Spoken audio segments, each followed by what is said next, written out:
Na haya ndiyo hukusimamisha wewe, ikakusaidia wewe ukakuwa wewe una uweza wa kujizilia, ukajiziwia na machafu.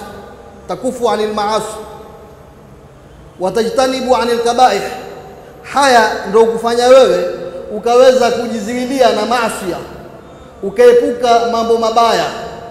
Na haya ni ile ambayo kwamba hukupeleka wewe katika kufanya mambo mazuri, mambo mema, kwa sababu ya haya.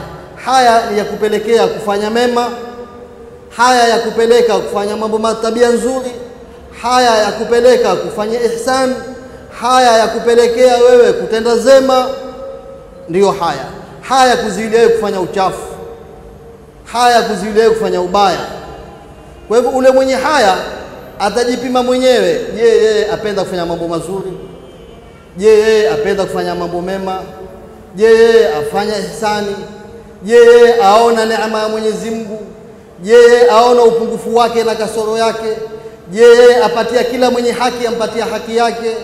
Je, yeye ampatia Mungu haki yake? Je, yeye amuelewa nini Mwenyezi Mungu?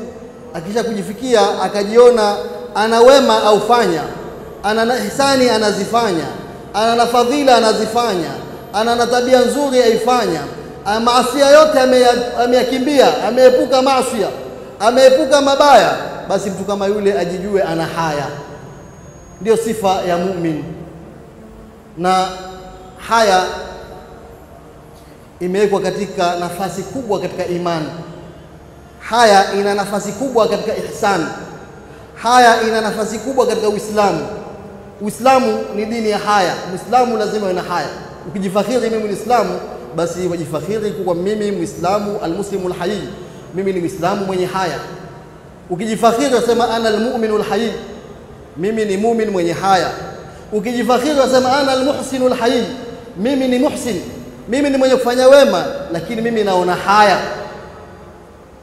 Wewe umeingia katika milango ile ya usuluddin athalatha, na utaingia bila shaka na usuluddin al-arba.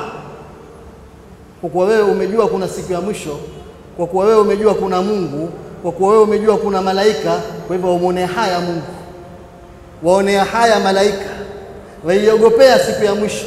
Hiyo ndio haya.